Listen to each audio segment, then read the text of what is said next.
కాలంలో సక్రమంగా ఎదకు వచ్చి చూలు కట్టేటట్టుగా చూసుకోవాలి. చూడి పశువుల పోషణలో శ్రద్ధ చూపాల్సిన అవసరం ఉంది. పాడి పశువులు ప్రతి సంవత్సరం ఈనేటట్లుగా పునరుత్పత్తి యాజమాన్యంలో తగిన మెళకువలు పాటించాలి. మేలుజాతి పాడి పశువు శరీర లక్షణాలు ఎలా ఉంటాయంటే, పాడి పశువు ఆడ లక్షణాలు కలిగి సులువుగా ఉండాలి, చర్మం పలుచగా మృదువుగా ఉండాలి, కళ్ళు చురుగ్గా మెడ పొట్టిగా ఉండాలి, పొదుగు బాగా విస్తరించి శరీరానికి బాగా అత్తుకొని ఉండాలి. ముఖ్యంగా గేదెల్లో ముర్రా, నీలి, రావి జాతులు చాలా ముఖ్యమైనవిగా చెప్పుకోవచ్చు.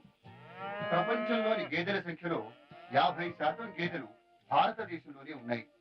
భారతదేశంలో గేదెల సంఖ్య పశువుల సంఖ్యలో 3వ భాగమే అయినా గేదె పాల ఉత్పత్తి మొత్తం పాల ఉత్పత్తిలో 60% వరకు ఉంటుంది.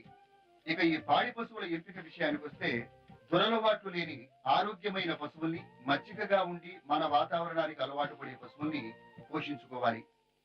పాడి పశువులు మొదటి 5 ఈతల్లోనే గరిష్ట స్థాయిలో పాల దిగుబడిని ఇస్తాయి. కాబట్టి మొదటి ఈత లేదా 2వ ఈతలో ఉండి ఈనిన నెలలోపు పశువుల్ని ఎంపిక చేయాలి.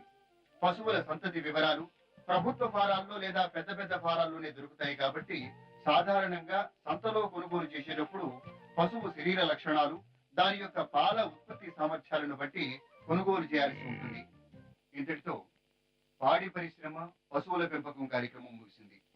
వచ్చే వారం గర్భధారణ చేయించడంలో తీసుకోవలసిన జాగ్రత్తల గురించి తెలుసుకుంటారు. అంతవరకు సెలవు.